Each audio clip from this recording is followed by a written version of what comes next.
नमस्कार दोस्तों। स्वागत है आप सभी का मेरी कहानियों में। मैं हूं शिखा और एक बार फिर से आपके लिए लेकर आई हूं एक नई कहानी और उम्मीद करती हूं कि ये कहानी भी बाकी कहानियों की तरह आपको बेहद पसंद आएगी और आप पहले की तरह अपना प्यार और सपोर्ट मेरी वीडियोस पर बनाए रखेंगे। कहानी पसंद आए तो चैनल को सब्सक्राइब करना मत भूलिएगा। तो चलिए अपनी आज की कहानी शुरू करते हैं। मेरी आंख अभी लगी ही थी कि किसी के दरवाज़ा खटखटाने की आवाज़ से उठ बैठी। टॉर्च जलाकर देखा, 9:30 बजे थे। सोचा कि इस वक्त कौन होगा। आजकल तो मिलने वाले परिचित भी कभी कभार ही आते हैं और वह भी छुट्टी के दिन। मैं धीरे से उठी। मैंने दरवाजे के पास पहुंचकर चिल्लाकर पूछा, कौन है? 2 क्षण बाद धीरे से आवाज़ आई, अम्मा, मैं हूँ कविता। कविता मेरी बहू, मेरे इकलौते लाडले बेटे प्रमोद की पत्नी, मेरी घनिष्ठ सहेली कुंती की बेटी। 10 महीने पहले ही तो मैंने बड़े चाव से उनकी शादी रचाई थी। मैंने हड़बड़ाकर दरवाज़ा खोल दिया। बरसात में भीगी भागी कविता एक हाथ में सूटकेस और कंधे पर बैग लिए खड़ी थी। कविता, इतनी रात गए, प्रमोद भी आया है क्या? उसने नहीं में सिर हिलाया और अंदर आ गई। मेरा दिल धड़क उठा। वह ठीक तो है ना? हाँ, उसने संक्षिप्त सा उत्तर दिया। वह कहाँ? मेरा मतलब है प्रमोद क्यों नहीं आया? वे भोपाल गए हैं, वह शांत स्वर में बोली। भोपाल? मैं चौंक गई। किसी से मिलने या दफ्तर के काम से? प्रभा से मिलने गए हैं। उसका स्वर इतना ठंडा था कि लगा मेरे सीने पर बर्फ़ की छुरी चल गई हो। प्रभा? मैं कुछ ज़ोर से बोली। उसी समय बिजली आ गई। कविता ने बात बदलते हुए कहा, अम्मा, मैं भीग गई हूँ, कपड़े बदल कर आती हूँ। वह सूटकेस खोलकर कपड़े निकालने लगी और फिर नहाने चली गई। मैं वहीं बैठ गई। अंदर से पति लगातार पूछ रहे थे, शांता, कौन आया है? फिर वे खुद ही उठकर बाहर चले आए। क्या बहू आई है? कुछ झगड़ा हुआ क्या प्रमोद के साथ? पता नहीं, कह रही थी कि प्रमोद भोपाल गया है प्रभा से मिलने। मैं धीरे से बोली, मुझे पता था एक दिन यही होगा। किसने तुमसे कहा था प्रमोद के साथ ज़बरदस्ती करने को? तुम्हारी ज़िद और झूठे अहम ने एक नहीं 3-3 लोगों की ज़िंदगी खराब कर दी। लो, अब भुगतो। वे बड़बड़ाते हुए वापस चले गए। कविता कपड़े बदलकर आई। अचानक मुझे ख्याल आया कि वह भूखी होगी। वह सुबह की गाड़ी से चली होगी। पता नहीं रास्ते में कुछ खाया भी हो गया नहीं। वह जिस हालत में थी, लग तो नहीं रहा था कि कुछ खाया होगा। मैंने फ्रिज से उबले आलू निकालकर फटाफट तल दिए और मसाले में छौंक दिए। फिर डबल रोटी को सेक कर उसके सामने रख दिए। वह चुपचाप खाने लगी।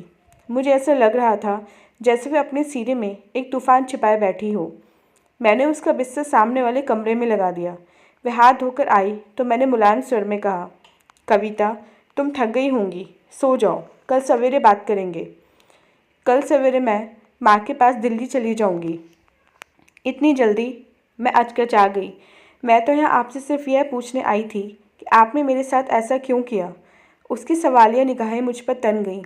बेटी, मैंने सोचा था, आपने सोचा कि मुझसे शादी करने के बाद प्रमोद प्रभा को भूल जाएंगे, पर सच तो यह है कि वे एक क्षण भी उसको भुला नहीं पाए।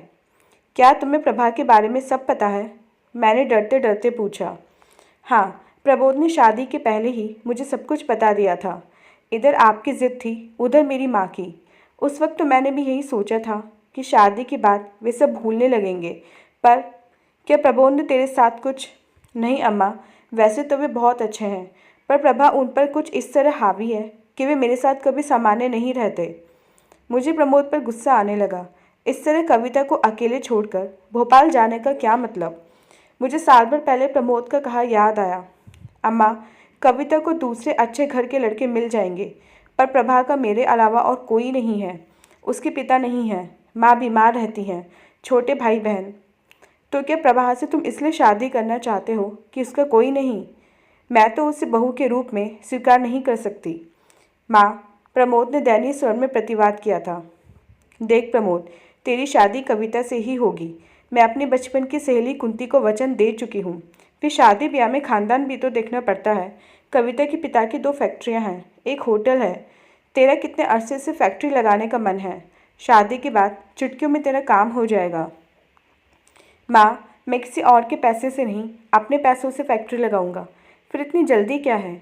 मुझे अभी 3 साल ही तो हुए हैं इंजीनियर बने हुए। मैं कुछ नहीं जानती। अगर तूने ज़्यादा ज़िद की तो मैं आत्महत्या कर लूँगी। वैसे भी सहेली के सामने जलील होने से तो अच्छा है मर जाऊं। फिर मैंने सचमुच भूख हड़ताल शुरू कर दी थी। तब मजबूरी में प्रमोद को मेरी बात माननी पड़ी। प्रमोद के हाँ कहने भर से मैं खुश होकर शादी की तैयारी में जुट गई।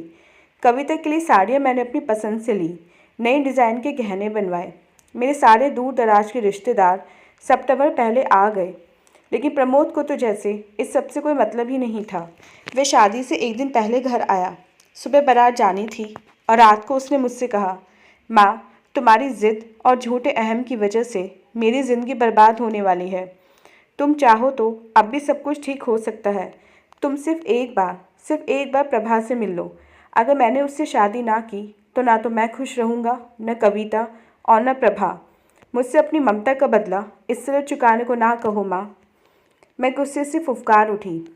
अगर तुझे अपनी मर्जी से जीना है तो जहाँ चाहे शादी कर ले, पर याद रख, जिस क्षण तू उस कलमुही के साथ फेरे ले रहा होगा तब से मैं तेरे लिए मर चुकी होंगी।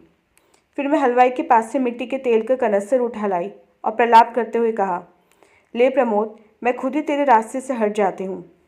प्रमोद ने मुझे रोका। वह रो रहा था। मैं उसके आंसुओं को देखकर पिघली नहीं, बल्कि विजयी ढंग से मुस्कुराई। अगले दिन बारात में दूल्हा के अलावा बाकी सब मस्ती में झूम रहे थे, गा रहे थे, नाच रहे थे। उनकी शादी के बाद मैं चाहती थी कि वे दोनों कहीं घूमने जाएं, पर प्रमोद ने मना कर दिया। 2 दिनों बाद वे वापस मुंबई चला गया। मैं भी कविता के साथ उसकी नई गृहस्थी बसाने गई। हम दोनों ने बड़े चाव से पूरे घर को सजाया। सप्ताह भर बाद जब मैं पूना लौटी तो मन बड़ा भरा भरा सा था। लग रहा था जैसे बरसों से देखा एक सपना पूरा हो गया। मेरे गुड्डे गुड्डी का घर बस गया। उस वक्त मैंने यह सोचा ही नहीं कि जीते जागते इंसान गुड्डे गुड़िया जैसे नहीं होते। अगर सोचा होता तो कविता आधी रात को अकेली आकर मुझसे यह सवाल ना पूछती। अचानक मेरी तंद्रा भंग हुई तो कहा, कविता, तुम कल दिल्ली नहीं जाओगी, हम दोनों भोपाल जाएंगी। मैंने निर्णायक स्वर में कहा, इससे क्या होगा अम्मा? देख कविता, प्रमोद तेरे पति हैं, उसे वही करना होगा जो तू चाहती है। शादी से पहले वे क्या करता था मुझे इससे मतलब नहीं, पर अब? अम्मा, आपने उन दोनों की शादी क्यों नहीं की? ना मुझे बीच में लाती, ना। उसने प्रतिवाद किया। वह लड़की प्रमोद के लायक नहीं है, मैंने सूक्ष्म स्वर में कहा। क्यों नहीं है अम्मा? वह भी पढ़ी लिखी है, सुशील है। सिर्फ इसलिए आपने उसे नहीं स्वीकारा कि वे पैसे वाले घर की नहीं है, या? उसने मेरे मन पर चोट की। कविता, तुम्हें पता नहीं है तुम क्या कह रही हो। मैं और कुंती बहुत पहले तुम दोनों की शादी तय कर चुकी थी। शादी ब्याह में खानदान का भी महत्व होता है बेटी। अम्मा, अगर मुझे पता होता कि आपने इस शादी के लिए प्रमोद से ज़बरदस्ती की थी तो मैं कभी तैयार न होती। आपको भी तो पता था कि मैं फैशन डिज़ाइनिंग सीखने विदेश जाना चाहती थी। आप दोनों सहेलियों की वजह से प्रमोद भी दुखी हुए और मैं भी। आपने ऐसा क्यों किया? कविता फूट फूट कर रोने लगी। मेरा दिल दहल उठा। मैंने बड़े प्यार से उसका सिर सहलाते हुए कहा, नारो बेटी, मैं वादा करती हूँ कि तुझे तेरा पति वापस ला दूंगी। पर उसकी हिचकियाँ कम न हुई। शायद उसे अब मुझ पर विश्वास नहीं रहा था। यह एक बार प्रमोद ने ही बताया था। वे दोनों भोपाल के इंजीनियरिंग कॉलेज में साथ साथ पढ़ते थे। प्रमोद छुट्टियों में जब भी घर आता प्रभा का जिक्र ज़रूर करता, पर मेरा उससे मिलने का कभी मन ना हुआ। हमेशा यही लगता था कि वह मेरे प्रमोद को मुझसे दूर ले जाएगी। स्टेशन के ही विश्राम गृह में नहा धोकर हमें रिक्शा में बैठकर भारत केमिकल्स के दफ्तर में पहुंची। वहां जाकर पता चला कि पिछले कुछ दिनों से प्रभा दफ्तर ही नहीं आ रही। आखिरकार दफ्तर के एक चपरासी से प्रभा के घर का पता लेकर हम वहां चल पड़ी। कविता पूरे रास्ते शांत थी। लग रहा था जैसे वह इस नाटक की पात्र नहीं बल्कि दर्शक है। प्रभा के घर के सामने रिक्शे से उतरने के बाद कविता ने कहा, अम्मा, आप अंदर जाइए, मैं यहीं बरामदे में बैठती हूँ। मैंने घर की घंटी बजाई। 15-16 साल की एक लड़की ने दरवाज़ा खोला। मैंने सीधे सवाल किया, प्रमोद है? वह चौंक गई, फिर संभल कर बोली, वे तो दीदी के साथ अस्पताल गए हैं, आप अंदर आइए ना। उसकी आवाज़ इतनी विनम्र थी कि मैं अंदर जाकर बैठ गई।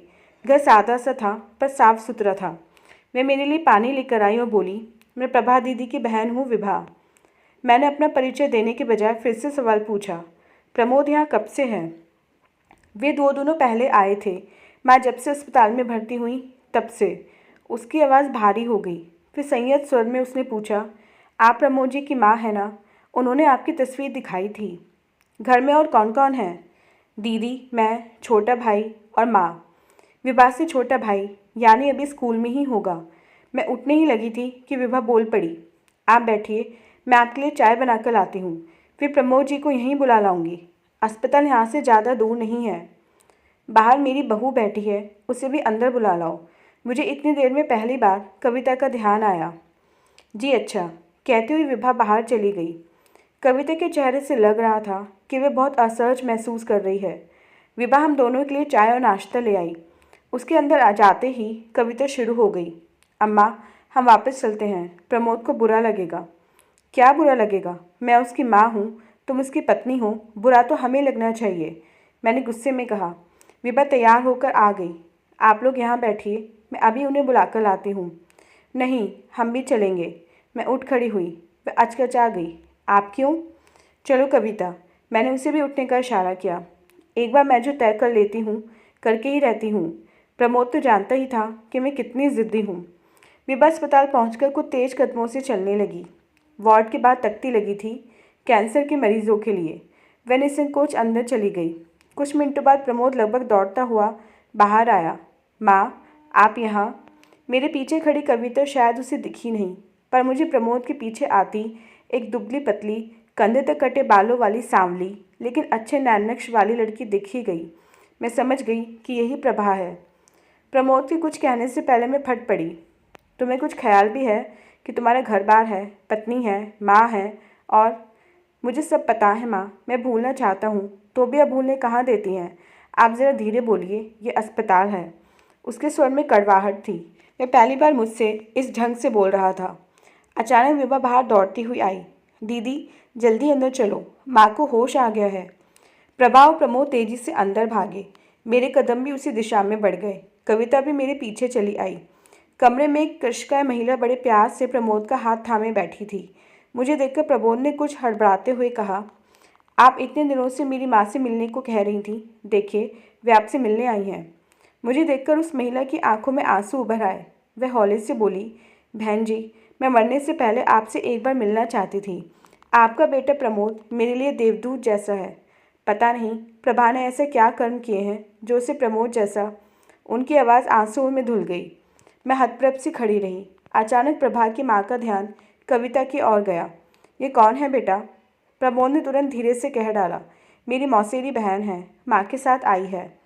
कविता के चेहरे का रंग लाल हो उठा। वह एक झटके में कमरे से बाहर निकल गई। उसके पीछे पीछे मैं भी बाहर जा पहुंची।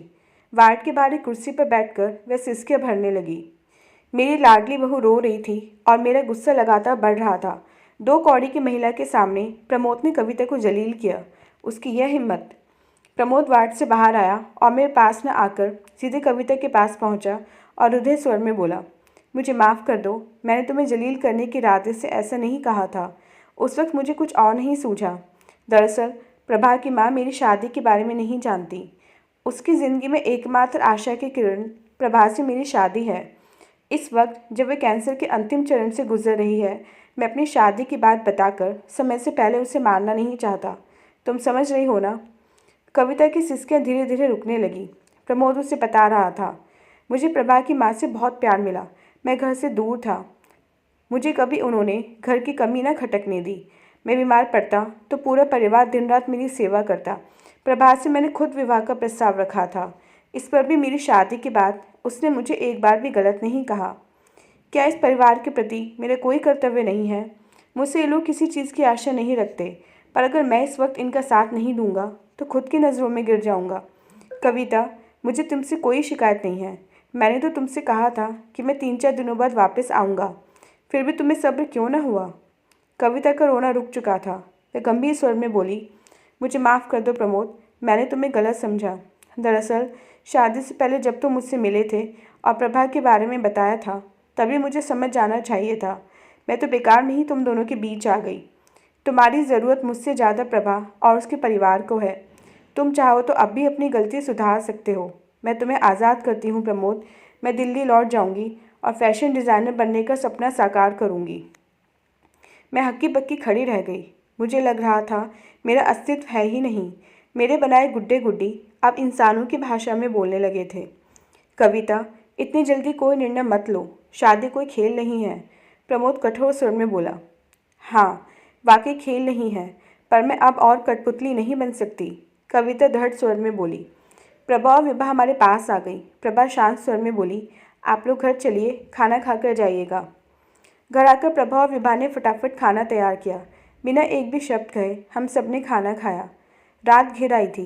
प्रभा ने बाहर वाले कमरे में हम सबके सोने का इंतज़ाम किया। प्रभा का व्यवहार देखकर मैं चकित रह गई। शांत, सुशील, कहीं से ऐसा नहीं लगा कि वह मुझसे नाराज़ है। उसे तो निश्चित ही पता होगा कि प्रमोद ने उससे शादी क्यों नहीं की। रात को मैं प्रमोद से कुछ न कह पाई, क्योंकि प्रभा का भाई अरुण हमारे कमरे में सोने चले आया और कविता प्रभा के साथ अंदर वाले कमरे में। मुझे सारी रात नींद न आई। मैं ज़िंदगी में पहली बार अपने को पराजित महसूस कर रही थी, पर फिर भी हार मानने को तैयार न थी। सवेरे उठते ही कविता ने घोषणा कर दी, मैं आज ही दिल्ली चली जाऊंगी। मैंने प्रमोद से कहा, देख बेटा, कविता को रोक ले, तू उसे अपने साथ मुंबई ले जा। अम्मा, उसे कुछ दिनों के लिए दिल्ली हो आने दो। अब तुम हमारी ज़िंदगी में दखल ना ही दो तो अच्छा है। हमारी ज़िंदगी है, हम रोते हैं हंसते इसे काट लेंगे। आप जो करना चाहती थी वह तो हो ही गया। मैं अब जानबूझकर गड्ढे में गिरा हूँ तो शिकायत क्यों करूँ। प्रमोद भी उसी शाम की गाड़ी से मुंबई लौटना चाहता था। उसने मुझे भी पुणे तक का टिकट ला दिया। मेरे चलते समय प्रभा सामने आई ही नहीं। पता नहीं क्यों मेरा दिल उस सहनशील लड़की के लिए कसक उठा। विभा और अरुण हमें स्टेशन तक छोड़ने आए। कविता की गाड़ी पहले छूटनी थी। वह विभा से भावुक स्वर में बोली, अपनी दीदी से कहना मैं उसके बीच की दीवार नहीं हूँ। ज़िंदगी में रोशनी के हकदार हम सभी हैं। फिर प्रमोद से कहा, इस बार तुम निर्णय स्वयं लेना। प्रमोद ने संयत होकर कहा, इस समय तुम भावना में बह रही हो। कोई भी रिश्ता इतनी आसानी से काट कर फेंका नहीं जा सकता। तुम सोच कर जवाब देना, मैं इंतज़ार करूँगा। फिर कविता ने मेरी तरफ देखकर हाथ जोड़ दिए। प्रमोद ने मुझे महिला डिब्बे में बैठा दिया और खुद मुंबई जाने के लिए बस स्टैंड की तरफ बढ़ गया। जो ही गाड़ी चली मुझे चक्कर सा आने लगा कि ये मैंने क्या कर दिया। अपने स्वार्थ के लिए 3 युवाओं को दुखी कर दिया। ये तीनों अब कभी खुश नहीं हो पाएंगे। इनके सपनों के एक हिस्से में ग्रहण लग गया और वह ग्रहण मैं हूँ। मैं फूट फूट कर रोने लगी। आखिरकार मैं हार गई। तो दोस्तों, ये थी हमारी आज की कहानी। उम्मीद करती हूँ ये कहानी आपको पसंद आई होगी। मिलते हैं अपनी नेक्स्ट वीडियो में इससे नेक्स्ट कहानी के साथ। तब तक के लिए आज्ञा दीजिए। धन्यवाद।